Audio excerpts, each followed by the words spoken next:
Welcome back to Beyond Well with Sheila Hamilton. This is a program for people who want to learn more about our interior lives. Bipolar disorder in children is a whole new topic, and we are devoting this entire half hour to it. Dr. Polo, it's so good to see you again. It's wonderful to be here again. First of all, starting with noting that there are more children being diagnosed with bipolar disorder than 10 years ago when my husband was first diagnosed, and I knew hardly anything about it. Am I accurate in sensing that the number of diagnoses for kids is going up? Well, there's two ways to look at it. On one hand, there's a lot more awareness that kids can have symptoms that are consistent with bipolar. We've also gone through times when unfortunately sometimes there's been a little bit overdiagnosis. I don't worry so much about the diagnosis when it comes to a child, in the sense that I don't want kids to necessarily feel labeled. Yeah. And so, one of the things that's happened in our profession is we've created a new diagnosis that's called disruptive mood dysregulation disorder. Separate in two buckets what we're thinking about when it comes to kids. There are kids that are not able to regulate their own mood, and some of those kids go on to actually be diagnosed with bipolar. But some of those kids actually grow out of, quote, quote, their dysregulated mood disorder. That's separate and different from those mental health disorders where intermittent outbursts are actually part of the disorder. So, think autism, bipolar, those kinds of disorders. And I can imagine, as a psychiatrist who is very measured in your use of antipsychotics and other drugs, that you want to be particularly careful when starting a young mind on a kind of drug regimen, correct? Yes, this is huge. When you have young kids that have any disorder, you want to first of all make sure that you help them understand in their mind, using their language, what's going on with them. Because remember, they're growing, they're developing, they're so sensitive to peer pressure, they're trying to figure out who they are. So giving them a sense of education, and then of course providing good education of the parents, because parents have to adapt, Sure. Taking into account that their kids may sometimes be behaving in a way that they either don't like or don't understand. And then counseling. Counseling is really critical to get kids to open up and share what their fears might be, what their worries might be, so that you can bring a sense of, understanding. And then, of course, critically, medication. I would never deny a child that was having significant symptoms if I felt there was a medication that could help them. Right. I want to just talk about the differences in onset. When you're an adult, it's funny because so many of them are associated with behavioral challenges that people find to be like annoying. You're spending too much money. You're talking all the time. You're not sleeping. You're doing things that some people might dismiss as being, boy, this is odd behavior, but you don't necessarily always know it's bipolar disorder.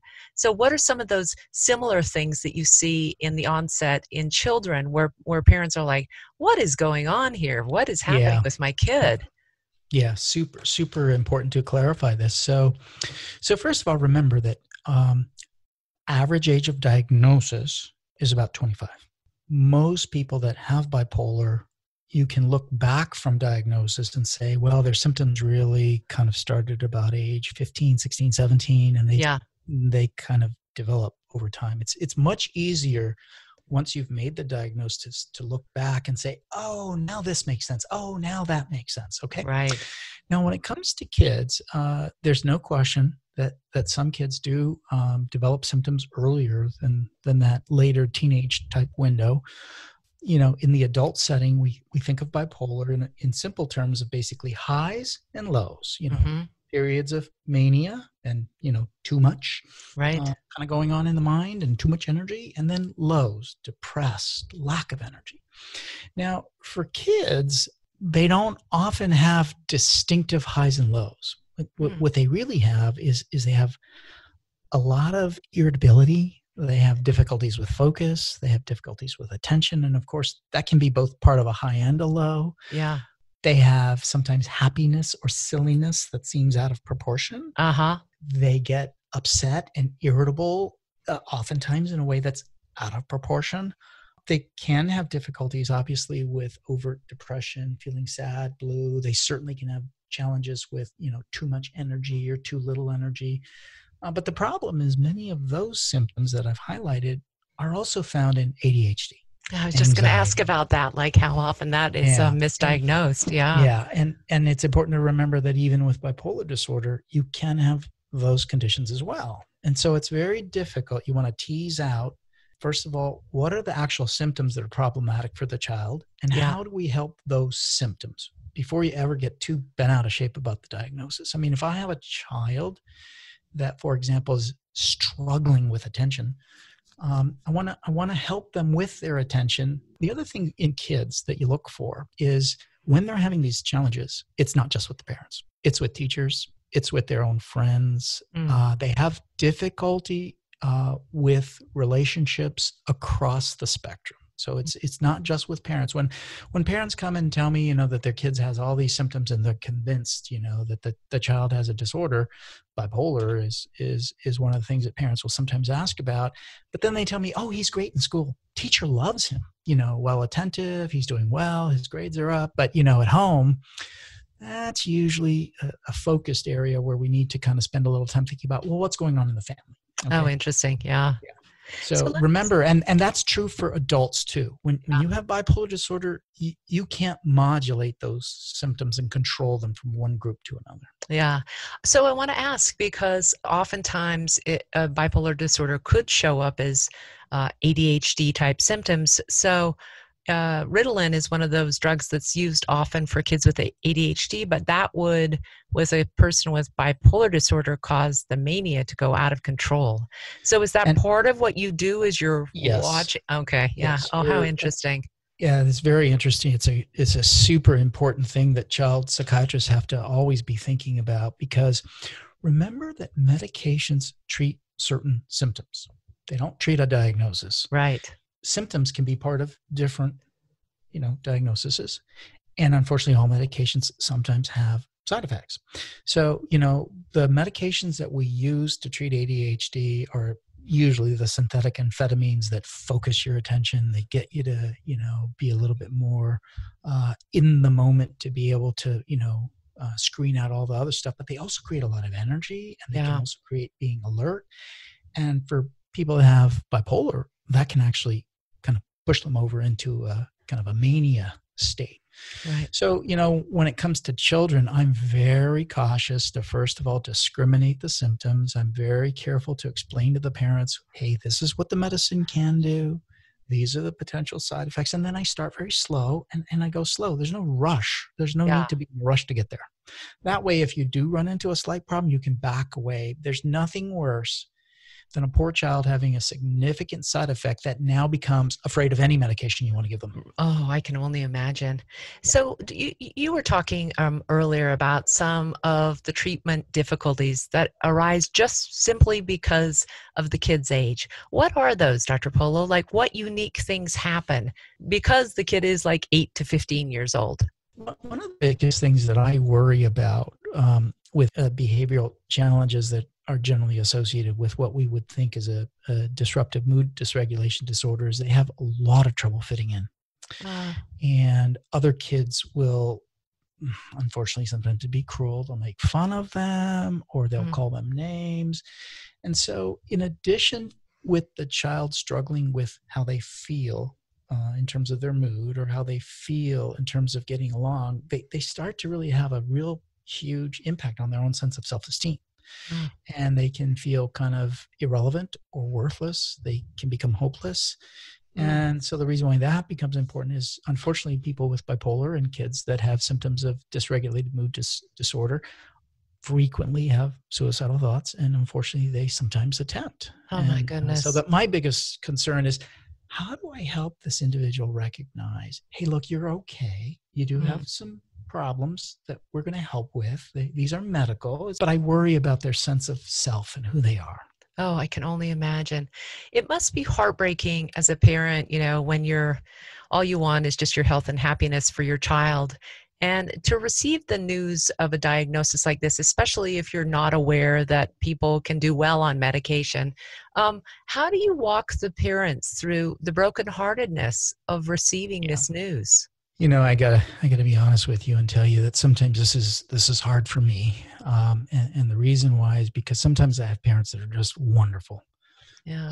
They clearly love their child. Their child could do anything. They're still going to love their child. I have other parents sometimes that have avoided coming to see me. They're coming as a last resort or because they've been, told they have to or whatever. And so I'm balancing between how do I communicate good, accurate information to this parent, knowing full well that they may have their own biases or whatever. And then I got to remember that this is the same parent that's, at home with this kid. Mm, And sometimes parents themselves, need coaching. How do you handle a child that's being, risky and doing behavior without putting them on restriction for, ever? right. Or how do you handle a child that's being aggressive and out of control without hurting them and hitting them? And so I really try to engage parents to get them to recognize kids don't behave in a manner purposefully to irritate other people. Yeah, they're doing the It's best not they part can, of. right? I have a kid that's got an impulse control disorder, conduct disorder. I mean, kids struggle to fit in. They want to be part of our world, and they want to fit in with the people around them. And sometimes getting parents to understand that is hard. Because there are many side effects of these drugs, and I know, weight gain is one of them, and there's a problem with people over the long term getting diabetes because of the effect on the pancreas. Is there a way to modulate the medicine so that it's in almost like micro doses, or do you have to abide by a real dose in order to get the real effect? So first of all, with all medications, there are sometimes recommended windows within which the medication is actually effective. Ah, Now, when it comes to children, I actually really do try to go low. Even if the medicine has minimal side effects, if I can get a good response at a low dose, then I don't feel like there's any need to go higher. And so one of the things that I'm very careful to do is I make sure I understand for myself and I explain to the parents ahead of time, these are the symptoms we're trying to treat. And here's what represents an actual improvement. So that when we see that, we know we got there without having to guess. I can't tell you how many times, I've talked with patients and maybe have seen somebody else. Well, my doctor said this would help with my depression. How was it going to help? Well, they said I'd feel better. oh my Okay, but gosh. how were you going to know what did you look at that included that? So I try to be really kind of careful about that. And then the other thing is, unfortunately, some of the medicines do have side effects. There are some side effects that you actually can help with. So weight gain is a huge one. No question that there are some medications that create weight gain, but there's some things that you can still do even with that.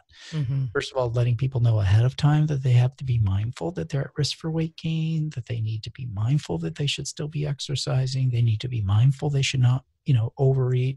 So there are ways that you can still help mitigate some of those side effects, but it's important. And weight gain is one of the hard ones right now because, we got a lot of people that are on no medication that are still overweight. So this bipolar is known as a disorder that doesn't, magically go away in the 20s or 30s. In fact, for some people, it could worsen. So the news about this being a lifetime treatable disorder, how do you handle that? Yeah, yeah. So first of all, you are correct. Bipolar disorder, once that diagnosis is made, if the diagnosis is made well, that is a diagnosis for life. You're not going Yeah. to grow out of it. It's not going to go away. You're not going to cure it. That's just the nature of bipolar disorder. And one other thing I'll mention is that when you look at all the people that are diagnosed and accurately diagnosed with bipolar, about 83% of them have severe symptoms. This is a Yeah. life impacting disorder for those individuals and Yeah. of course for the families around them. So, one of the things that I try to do is I try to, first of all, get folks to understand, hey, look, this is a diagnosis that you have. It's not good. It's not bad. That's just the fact of the matter, but you can live with it. And there's some Mm, things that you can do, and there's some things that you won't be able to necessarily control. But the more you know about yourself, the more you know about your triggers, the more you will be able to anticipate when there's a difficulty so you can do something about it. I'll give you an example. With bipolar disorder, there are some individuals that will be on a medication and it's working great. And yeah. they're very compliant and taking their medication. And now they have an episode. It's not because the medication necessarily stopped working. That's the nature of bipolar. Oh, Okay. wow. So one of the things that I do so that people don't get worried is I prepare them ahead of time. Hey, listen, I'm really glad this lithium is working well. keep in mind, more than likely there will come a point when this dose won't be working for you, or even this medication won't be working for you. So Mm. when that happens, don't be overly surprised, but let's work together so that we can figure out what will be the next step, because maybe we need to switch to Depakote. Oh, And if you give people a sense of what can happen before it actually happens, two things. One, they're not surprised. yeah. And two, they're not afraid now because hey, this could have happened. It's fascinating to me how much of your job is sent in those text mails and emails and phone messages off the visits, how important it is to be monitoring and to be actually relating to your patients almost consistently throughout, especially when you're going to a new medication. Yes, yes. I love technology, and I don't mind texting. I don't mind emails. I mean, I obviously have all those things in play that kind of prevent the privacy and make sure things aren't getting exposed. But I learned very, very early in my practice, if I made myself as available as possible to my patients and generally don't overuse that. Oh, how So fascinating. I'd Wow. rather get a text in the middle of the night that somebody's really hurting so I can actually do something Yeah. than have them not have a way to reach me and then have something bad occur. There have been times where I have had a patient or two that maybe have overused that. And then I just have an honest discussion with them. Hey, John, I'm really glad that you're able to contact me when you're having some challenges, but let's talk about what are the right challenges to call me for, because I want to Yeah. be available to you, but I also want to be available to everybody else. Yeah, super smart. So I want to just give people an idea. You might have a mom who's been, oh, I'm worried my kid has bipolar disorder. What are the signs and symptoms that I should really be talking to a doctor about? Okay. So family members will often notice, that something is going on with a family member, primarily because they're beginning to notice a change. Hmm. Okay.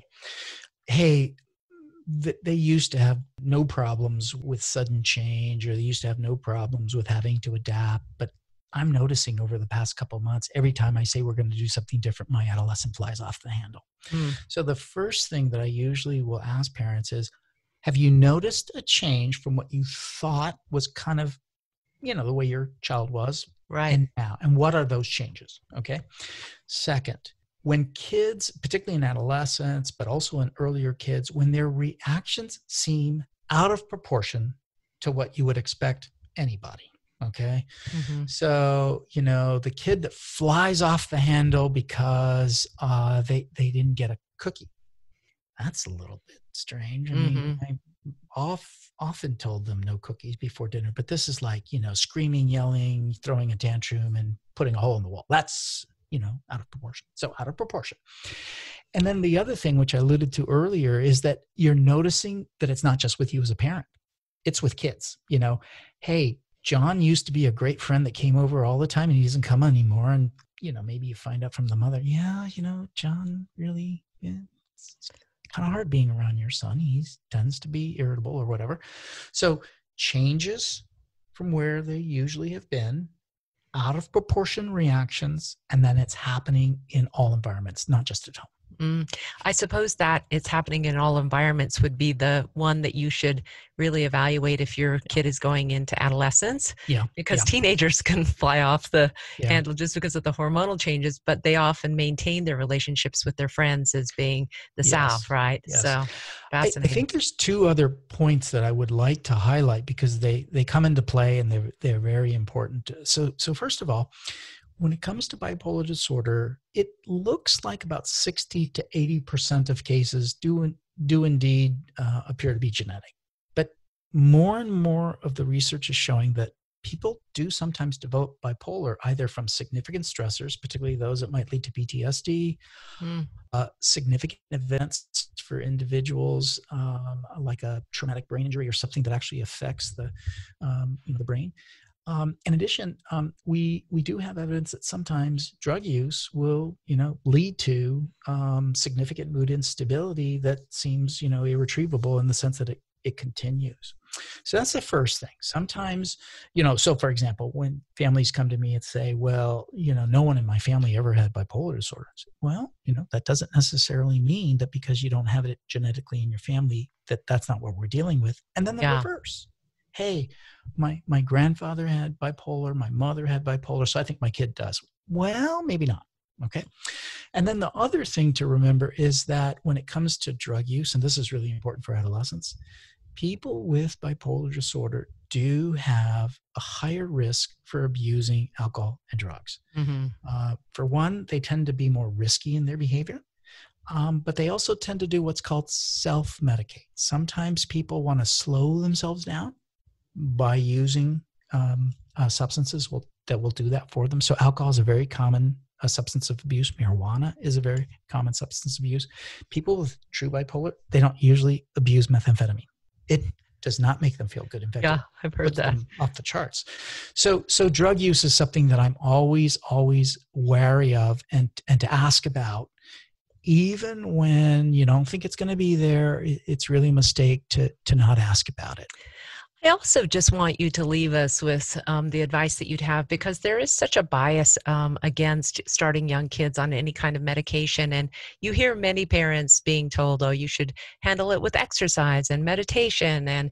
But when do those things, those natural interventions, just really not work? So first of all, I am not a one or the other. I'm Yeah, kind of let's use anything and everything that we know helps. But by the right. same token, we don't want to overuse. Now, when it comes to children, we know that exercise is good. We know that nutrition is important. We know that sleeping well, all of those things are fine. But when a child is hurting, having challenges with symptoms that's really affecting their emotional ability, if I have a medication that shows evidence that it can help kids with those types of symptoms, I'm willing to try that with parents, knowing full well that if it doesn't lead in the direction where there's a noticeable improvement, that will change. Mm-hmm. I do highlight to parents, medicines alone rarely help unless you actually add on psychotherapy, counseling, so kid understands what is going on. As you might imagine, there are some parents that are very anti-medication, and that's a discussion that we have to have. And then there's some parents that think, oh, there's a medicine for everything, just give them a medicine, and now I don't have to worry. And that's not a good approach either. Yeah, your path is always the middle way. I love it, Jim. It's so wonderful. Do you have anything else you want to add just in terms of being able to calm parents who might be worried about this diagnosis? So here's the first thing I would tell you. In my practice over the last 25, 30 years, overwhelmingly, when parents come in and say, I think my child has bipolar disorder, usually turns out they don't. That's the first thing. Okay. Oh, that's fantastic relief. The actual prevalence perspective from a childhood perspective is very low, 2%, 3%. Wow. People are sensitized. They tend to ask questions. When we don't know what's going on, we assume the worst. So when a kid is having difficulties with mood, sometimes parents will just jump to bipolar because that's in their mind, that's the worst. Okay. Yeah. So first of all, likelihood is you don't. Second, even if a child does have bipolar, we have great treatments. It's about engaging them and making sure that we're helping them along the way. And there are plenty of people with bipolar disorder that are highly successful. They have jobs, they do well in relationships, they're able to be productive, but they have periods of time where they need a little bit more help, just like somebody would if they had a medical problem. Yeah, I love that. Dr. Jim Polo, always so great to see you. Thank you again for being with us. And if you love the podcast, please give us a thumbs up at wherever you listen. Make it a great day.